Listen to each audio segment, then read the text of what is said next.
आपको बताते चले कि आज सीतापुर जिला कारागार से भारी पुलिस बल सुरक्षा के बीच वज्र वाहन से सजायाफ्ता कैदी व पूर्व समाजवादी पार्टी मंत्री आजम खान रामपुर की एमपी एमएलए कोर्ट में पेशी के लिए रवाना किए गए हैं। फिलहाल रामपुर एसपी एमएलए कोर्ट ने आजम खान, उनकी पत्नी तंजीम फातिमा व उनके बेटे अब्दुल्ला को फर्जी जन्म प्रमाण पत्र मामले में 7 साल की सजा सुनाई थी, जिसके तहत वह लोग जेल में कैद हैं।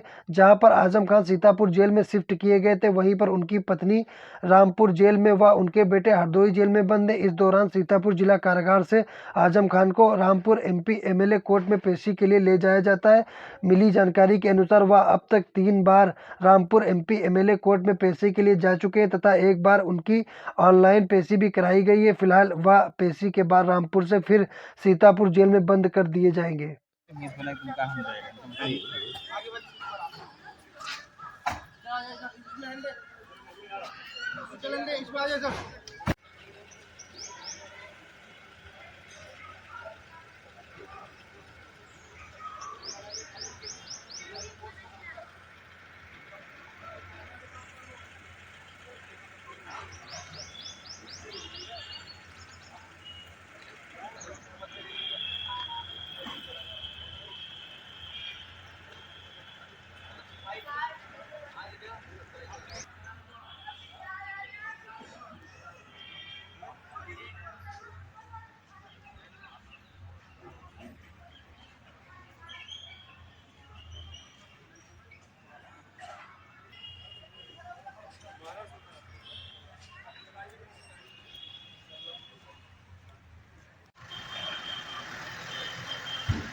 उत्तर प्रदेश के deputy CM Brajesh Pathak helicopter से सीतापुर पहुंचे।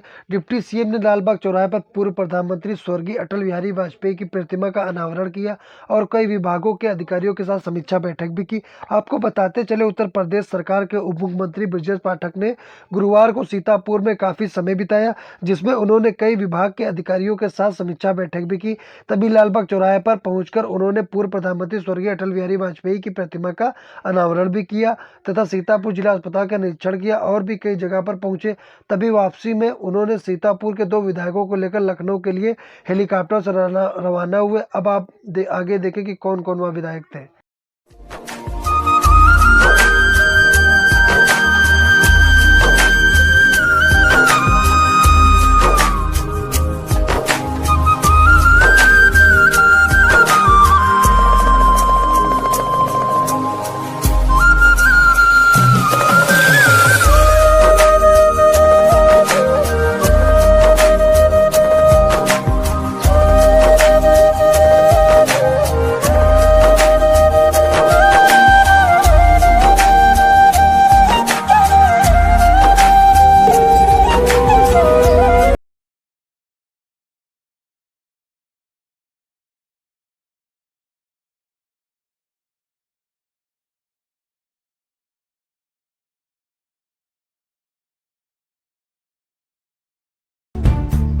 आपका काम नरेंद्र मोदी जी आपको बताते हैं, प्रभु के गुण गाओ, आधी रोटी खाओ और मर जाओ। हिंदुस्तान की सबसे बड़ी कंपनियां इलेक्टोरल बॉन्ड के माध्यम से नरेंद्र मोदी जी की पार्टी को हजारों करोड़ रुपए देती है। कोई कंपनी है, उस पर सरकार ED, CBI, income tax department लगा देती है। 2-3 महीने बाद बीजेपी को वो डोनेशन देते हैं। नमस्कार, आप सब कैसे हैं? ठीक है? मूड कैसा है? सुनाई नहीं दे रहा, मूड कैसा है? ठीक है? तो 1 साल पहले हमने भारत जोड़ो यात्रा की। कन्याकुमारी से लेकर कश्मीर तक 4000 किलोमीटर हिंदुस्तान को जोड़ने की यात्रा, भाई को भाई के साथ खड़ा करने की यात्रा। देश में बीजेपी और आरएसएस के लोग नफरत फैला रहे हैं, जहां भी देखो वो लोग नफरत फैलाते हैं, एक धर्म को दूसरे धर्म से लड़ाते हैं। लड़ाते नहीं लड़ाते? एक जात को दूसरी जात से लड़ाते हैं, भाषा को दूसरी भाषा से लड़ाते हैं। परिवार में भाई भाई से लड़ता है तो परिवार कमजोर होता है, मजबूत होता है? कमजोर होता है। तो ये 24 घंटा देश को कमजोर करते रहते हैं। आपने कल वाला मेरा प्रेस कॉन्फ्रेंस देखा? नरेंद्र मोदी जी ने कहा कि भ्रष्टाचार मिटाना है। आपको याद है, कहते थे इलेक्टोरल बॉन्ड्स का उन्होंने पूरा ढांचा तैयार किया। ठीक है, अब निकलता क्या है कि हिंदुस्तान की सबसे बड़ी कंपनियां इलेक्टोरल बॉन्ड के माध्यम से नरेंद्र मोदी जी की पार्टी को हजारों करोड़ रुपए देती है। करेक्ट? कैसे देती है मैं आपको बताता हूं। 4 तरीके हैं। सबसे पहले, कोई कंपनी है, उस पर सरकार ED, CBI, income tax department लगा देती है। ठीक है? 2-3 महीने बाद बीजेपी को वो डोनेशन देते हैं और डोनेशन देने के एकदम बाद सीबीआई, ईडी, इनकम टैक्स की इंक्वायरी ठंडी हो जाती है। तो ये हुआ एक्सटॉर्शन। दूसरा तरीका, बड़े बड़े कॉन्ट्रैक्ट्स बनते हैं, सड़क के, पुल के, अलग अलग देश में डिफेंस के सारे कॉन्ट्रैक्ट्स दिए जाते हैं। कॉन्ट्रैक्ट देने से पहले 1-2 महीना पहले वही कंपनी जो कॉन्ट्रैक्ट लेने के लिए लाइन में खड़ी है वो पैसा देती है और उनको कॉन्ट्रैक्ट मिल जाता है। मतलब डेट को देखना है। एक दिन सीबीआई की इंक्वायरी होती है, उसके एकदम बाद कंपनी नरेंद्र मोदी जी की पार्टी को पैसा देती है और फिर सीबीआई इंक्वायरी खत्म हो जाती है। कॉन्ट्रैक्ट का समय आता है, उससे एकदम पहले वही कंपनी पैसा देती है और कॉन्ट्रैक्ट उसको मिल जाता है। यह हुआ दूसरा तरीका। और तीसरा तरीका, कॉन्ट्रैक्ट दिया जाता है किसी कंपनी को और कॉन्ट्रैक्ट का परसेंटेज सीधा नरेंद्र मोदी जी की पार्टी को दिया जाता है। और चौथा तरीका, शेल कंपनी बना रखी है, खोखली कंपनियां बना रखी हैं। उस कंपनी में से बीजेपी का अपना ही पैसा बीजेपी के हवाले हो जाता है। हजारों करोड़ रुपए ऐसे नरेंद्र मोदी जी ने इलेक्टोरल बॉन्ड से आपसे लिए। यह पैसा किसका है? जनता का। जीएसटी का पैसा है। सही बात। ये आपने शर्ट खरीदी, ये कितने की खरीदी आपने? 600 रुपए की शर्ट खरीदी। अगर यही शर्ट अदानी खरीदता, जीएसटी वो कितनी देता? आपकी जितनी देता। आप 18% दोगे, वो भी 18% देगा। आपकी आमदनी 40,000 रुपए, उसकी आमदनी लाखों करोड़ रुपए, जीएसटी 1। अब मैं आपसे 2-3 सवाल पूछता हूं। देश में पिछड़े वर्ग के लोग कितने हैं? नहीं, 85% नहीं है। देश में देखो, ये आपको मालूम होना चाहिए। भैया ये रस्सी हटा दो, आ जाओ आप लोग।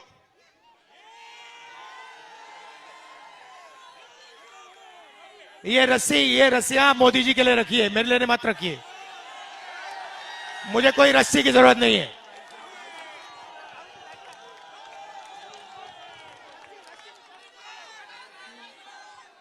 भैया इस साइड वाली भी निकाल दो। ये मुझे रस्सी नहीं चाहिए। तो पिछड़े लोग कितने हैं दिल? अच्छा शांत हो जाएं अब। हिंदुस्तान में पिछड़े वर्ग के लोग कितने? 50%। दलित कितने? 15। आदिवासी कितने? 15। गरीब जनरल कास्ट के कितने? 5। माइनॉरिटी कितने? 15। टोटल कितने हुए? 90%। भैया शांत हो जाए, शांत हो जाए। तो 90% पिछड़ों की, दलितों की, आदिवासियों की आबादी है। मुझे बताओ मीडिया में आपके कितने लोग? मीडिया के मालिकों की लिस्ट निकालो, मुझे दिखा दो उसमें पिछड़ा कौन है, दलित कौन है, आदिवासी कौन है, मुझे दिखा दो, नाम दिखा दो। आज एक नहीं मिलेगा, एक नहीं है। उसके बाद हिंदुस्तान की सबसे बड़ी 200 कंपनियों की लिस्ट निकालो, उसमें मुझे दिखा दो दलित, आदिवासी, पिछड़ा कौन है। एक मालिक नहीं मिलेगा। सरकार को 90 लोग चलाते हैं, 90 आईएएस अफसर चलाते हैं, उसमें दिखा दो 90 में से पिछड़े कितने बताओ। 90 में से 3 पिछड़े हैं और उनको पीछे बैठा रखा है। स्पोर्ट्स मिनिस्ट्री दे रखी है, छोटी छोटी मंत्रालय दे रखे हैं। सच्चाई यह है कि आपकी कहीं भागीदारी है ही नहीं। आपका काम नरेंद्र मोदी जी आपको बताते हैं, प्रभु के गुण गाओ, आधी रोटी खाओ और मर जाओ। यह है मॉडल, यह है मॉडल नरेंद्र मोदी वाला। प्रभु के गुण गाओ, आधी रोटी खाओ और मर जाओ। भागीदारी कहां आपकी? मुझे दिखाओ कहां है आपके लोग? मीडिया में नहीं है, सरकार में नहीं है, प्राइवेट अस्पताल, प्राइवेट कॉलेज, प्राइवेट यूनिवर्सिटी के मालिकों की लिस्ट निकालो, उधर नहीं है। मैं बताता हूं कहां है। ये जो पर्सन बनाई ना, इसमें जो खून पसीना लगा, इसमें जो लोग मरे, वो लोग थे आप, वो थे 90%। तो हिंदुस्तान बन रहे 1 अरबपतियों का 5% का, उसमें जो सपना देखना है देखो, पूरा कर लो। और एक 95% का गरीबों का, पिछड़ों का, उसमें कोई नहीं है। भैया प्रभु के गुण गाओ, आधी रोटी खाओ और फिर मर जाओ। आपका पैसा नरेंद्र मोदी 24 घंटा लूट रहा है। दुनिया का सबसे बड़ा एक्सटॉर्शन रैकेट। यहाँ पे छोटे छोटे सड़कों पे ना हफ्ता चलता है ना, नरेंद्र मोदी ने इंटरनेशनल लेवल का हफ्ता किया है। इंटरनेशनल लेवल का एक्सटॉर्शन रैकेट कराया है उसने। कभी आपसे कहता है भाई और बहनों उधर देखो, उधर देखो भैया, मीडिया आपको दिखाएगी नरेंद्र मोदी समुद्र के नीचे बैठा हुआ पूजा कर रहा है और गाना बजेगा वहां पे, बॉलीवुड के नाच होंगे। फिर नरेंद्र मोदी सीने में उठता हुआ दिखेगा, फिर पानी के अंदर जाएगा, फिर आपसे कहेगा भाइयों बहनों ताली बजाओ, कोविड आ गया ताली बजाओ, मर जाओ। हिंदुस्तान में 50 लाख लोग कोविड के कारण मरे हैं, आपको पता तक नहीं लगा। आपका भाई मर गया, माता पिता मर गए, आज तक हिंदुस्तान की जनता को नहीं मालूम कोविड में कितने लोग मरे। मैं बताता हूं, 50 लाख कम से कम कोविड में मरे हैं। और जब कोविड हिंदुस्तान में लाशों की ढेर बना रहा था, तो वैक्सीन वाली कंपनी नहीं, वैक्सीन वाली कंपनी नरेंद्र मोदी को पैसा दे रहा था। एक तरफ आपकी लाशें, दूसरी तरफ वैक्सीन वाली कंपनी, क्या नाम था उसका, सीरम इंस्टीट्यूट। सीरम इंस्टीट्यूट सीधा नरेंद्र मोदी जी की पार्टी को करोड़ों रुपए पकड़ा रहा था। नरेंद्र मोदी जी आपसे कह रहे भैया थाली बजाओ, फोन जलाओ। आप थाली बजा रहे हो, आप फोन जला रहे हो, आपके जेब में से पैसा निकालकर पूना वाला सीधा बीजेपी को दे रहा है। कोविड में आपसे चोरी की,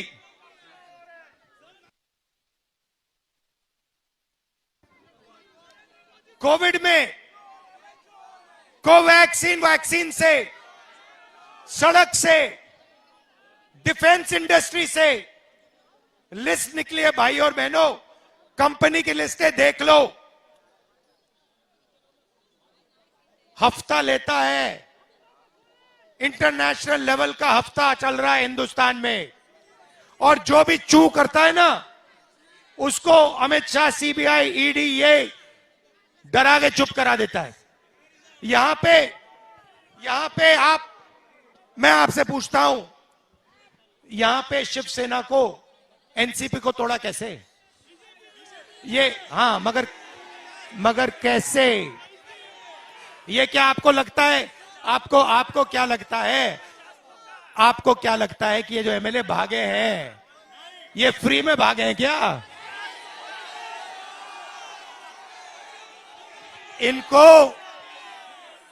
इनको सबको नरेंद्र मोदी जी की सरकार ने फिट किया है। इलेक्टोरल बॉन्ड में हफ्ता लेते हैं और फिर महाराष्ट्र की सरकार तोड़ते हैं, गोवा की सरकार तोड़ते हैं, मणिपुर की सरकार तोड़ते हैं, अरुणाचल की तोड़ते हैं। ऐसा जहां भी इनको सरकार तोड़नी होती है, एक तरफ अमित शाह खड़ा हो जाता है, दूसरी तरफ अदानी खड़ा हो जाता है, तीसरी तरफ नरेंद्र मोदी खड़ा हो जाता है, और फिर इनका काम 2 मिनट में शुरू हो जाता है। अच्छा, मंदिर की बात करते हैं। राम मंदिर का आपने प्रोग्राम तो देखा होगा, उसमें आपने कोई गरीब को देखा? एक था उसमें, एक किसान देखा आपने उसमें? एक मजदूर देखा?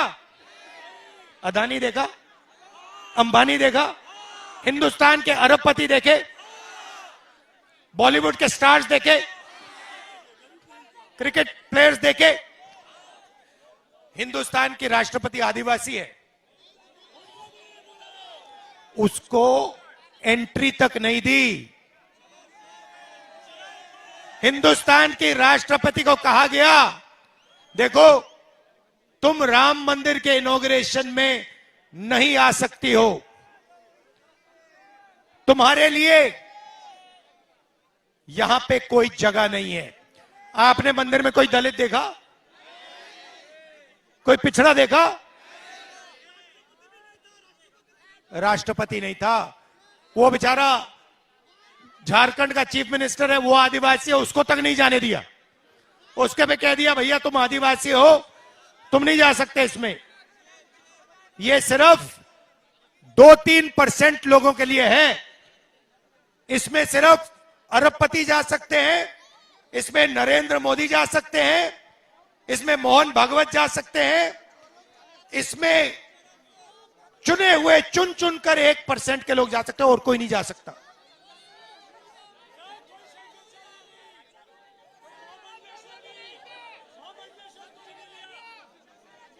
अच्छा चलो, अग्निवीर की बात करते हैं। अग्निवीर में इन्होंने कहा देखिए 4 लोग आर्मी में आएंगे, ठीक है, 4 लोग आएंगे तो 3 को लात मार के हम बाहर निकाल देंगे, राइट। अग्निवीर को ट्रेनिंग नहीं मिलने वाली, अग्निवीर को 6 महीने की ट्रेनिंग मिलेगी। चाइना का जो जवान है उसको 5 साल की ट्रेनिंग मिलेगी। मैंने यहां पे 6 महीने वाली ट्रेनिंग को बंदे को 5 साल वाले बंदे की ट्रेनिंग के सामने खड़ा कर दिया तो होगा क्या? 6 महीने वाला मर जाएगा। वो उस साइड से राइफल चलाएगा, ये इस साइड से राइफल चलाएगा। 6 महीने की ट्रेनिंग इस साइड, 5 साल की ट्रेनिंग इस साइड, ये मर जाएगा। जब ये मरेगा तो हमारी सेना इससे कहेगी देखो तुम अग्निवीर हो, ये तुम्हारी जो लाश है, परिवार से कहेंगे ये जो लाश है इसको तुम उठा के ले जाओ, इसको शहीद का दर्जा नहीं मिलेगा, इसके परिवार को पेंशन नहीं मिलेगा। 2 तरीके के शहीद बना दिए इन्होंने। अब मेन सवाल, आर्मी से निकाला कौन जाएगा? 90% आप लोग निकाले जाओगे। 1% को आर्मी में परमानेंट जगह मिलेगी, उसको पेंशन मिलेगी, उसको कैंटीन मिलेगी, उसको शहीद का दर्जा मिलेगा, उसको सब कुछ मिलेगा। और 95% मतलब दलित, पिछड़े, आदिवासी, गरीब, जनरल कास्ट के लोग, माइनॉरिटी के लोग, उनको कहा जाएगा ना तुम्हें शहीद का दर्जा मिलेगा, ना तुम्हें कैंटीन मिलेगी, ना तुम्हें पेंशन मिलेगी, कुछ नहीं मिलने वाला। तो वो जो पहले आपका रास्ता था, अभी घूमता हूं भाई, जो पहले का रास्ता था वो बंद कर दिया। पहले पब्लिक सेक्टर में आपको जगह मिलती थी 90% को, अब पब्लिक सेक्टर को सारे के सारे को अदानी जी के हवाले कर दिया है। आप ट्रेन में जाओगे, रेलवे से पैसा अदानी ले जाएगा। आप सड़क पे चलोगे, pole booth, tolling booth, toll booth से अदानी पैसा ले जाएगा। ये हमारा सिक्योरिटी वाला राइफल लेगा, अदानी का उसमें पैसा मिलेगा। आप बिजली का स्विच ऑन करोगे, उसमें अदानी का हिस्सा मिलेगा। और ये अदानी है कौन? ये अदानी नरेंद्र मोदी है। ये एक ही चीज है, ये अदानी नरेंद्र मोदी है, नरेंद्र मोदी अदानी है। मोदानी कह लो इसको, मोदानी। और देश में 24 घंटा जहां देखो अन्याय हो रहा है, किसके खिलाफ? आपके खिलाफ। 90% लोकतंत्र के सिस्टम को उठा के ले गए। आप किसी को वोट देते हो, वोट किसी और को चला जाता है। आप किसी को चुनते हो, आप एमएलए चुनते हो, वो एमएलए किसी और का बन जाता है। तो ये हो रहा है, इसलिए हमने भारत जोड़ो न्याय यात्रा नाम दिया है। और हम जनता के बीच में गए, जनता के बीच में आए हैं, और आपने हमें इतना प्यार दिया, इतनी मोहब्बत दी। नफरत के बाजार में मोहब्बत की दुकान आप लोगों ने खोल दी। तो इसके लिए, सपोर्ट के लिए, प्यार के लिए आपसे दिल से धन्यवाद करता हूं। बहुत बहुत धन्यवाद। नमस्कार।